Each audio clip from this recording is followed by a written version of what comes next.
Hello everyone! Thank you very much for stopping by to my channel. So today, I will be showing you how to make this cute faux leather earring using your CRICUT maker. So, let's get started!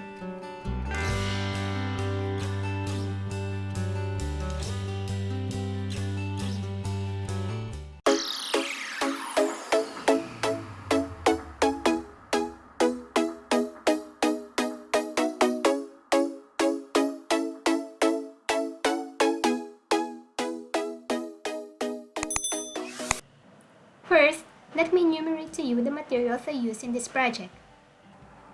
Earring wires, needle nose pliers, fake or faux leather, and your CRICUT mat. Now, let's proceed with CRICUT Design Space. First, create new project, and then click Upload, Upload Image. This image I downloaded from the internet. Click Open. Then click Complex Type. And then Continue. Click on the background to remove the white background. Then click Continue. On this page, you will be asked if you will save as print then cut image or save as cut image. So for this one, we are going to choose save as a cut image. Then you can replace the name and then save. Then click the uploaded item and insert image. As you can see, this is in group, so we need to separate each shape to replace the color or change the color. So to do that, click shape and insert any shape and cover one part of the image. Then, select the shape and the uploaded item and click Slice. Delete the other parts, and this will separate one shape from the group. So, we are going to do the same step to separate each shape from the group. So, insert more rectangle, then cover one part of the image. Click both the shape and the image, and then click Slice. Remove the other parts. Then, repeat the same process to separate other shapes from the group.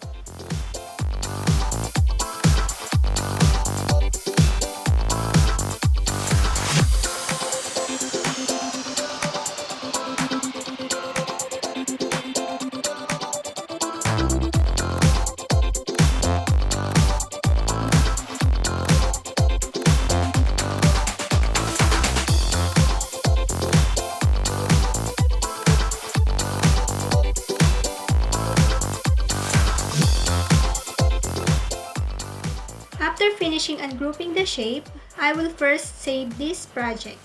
Let's say earrings. Then click Save.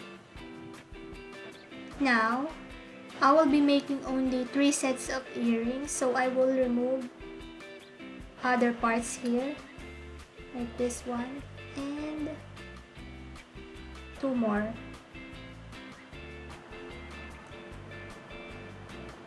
And then I will save it as earrings too. Reason is that if I decided to use the other shape, so it is saved on another project. Now we are going to change the color of each shape. Select the shape and then click on the color bar on the top tool panel and then choose the color that you like for your shape. Do this for other shapes as well. So, the difference in color will group the shape during the cutting process, meaning the same colored shape will be cut at the same time. Also, in Design Space, you can overlap each shape to see how it looks like in actual. So, you can use the function like bring to front, send to back, same function used in Microsoft Office. Now, we are going to add the holes for the hook. Insert circle. Then resize it. You can zoom in by clicking the plus button on the lower side. Then repeat the same process as what we did in the first part. Select the circle and the shape and then click Slice to make the hole.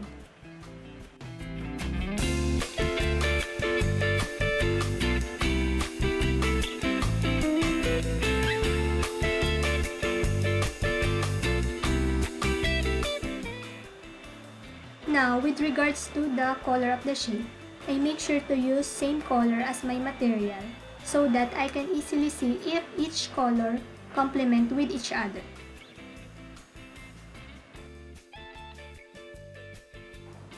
After finishing adding the hole and deciding with the colors, we are going to duplicate each shape because we are going to make a pair of earrings. So just click the image and copy and paste.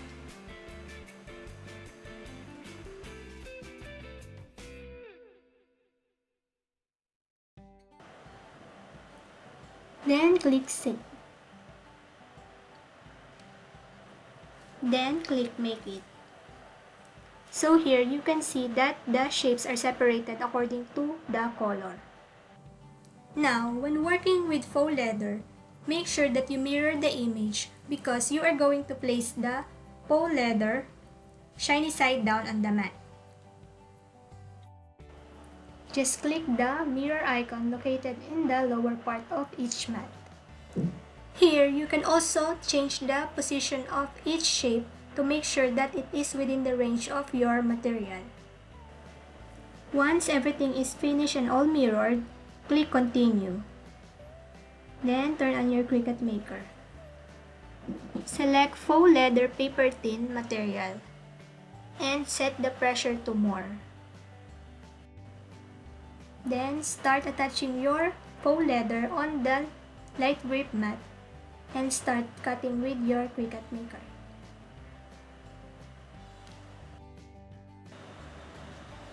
First, open your CRICUT Maker and turn it on.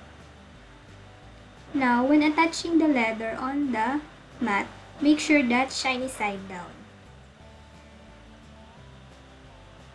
So in my case, I only have one light grip mat, so I need to remove the shape every time, then replace it with another leather. Now, on the side space, you don't need to click or touch anything because it will automatically move from one mat to another after the cutting process.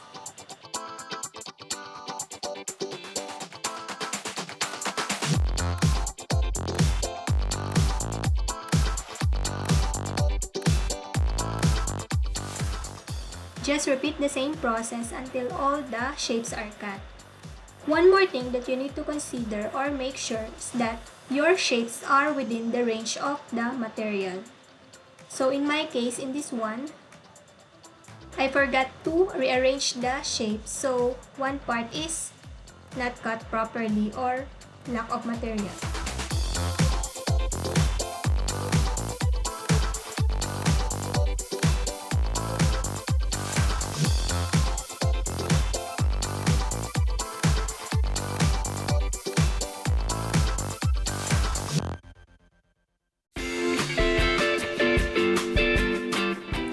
Lastly, don't forget to click the Finish button and Design space once everything is finished cutting.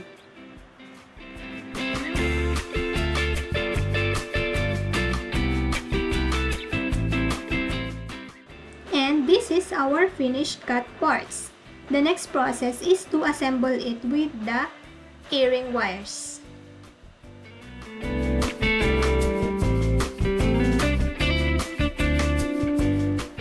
These earring wires, I bought it from Daiso, Japan. So, 10 pairs for 110 yen, so around $2. Now, to open and close the hook of the earring wires, I use 2 coins. So, you can easily twist it using this method. Also, make sure that the direction of the earring wires are on opposite direction in order to have balance on the left and right side.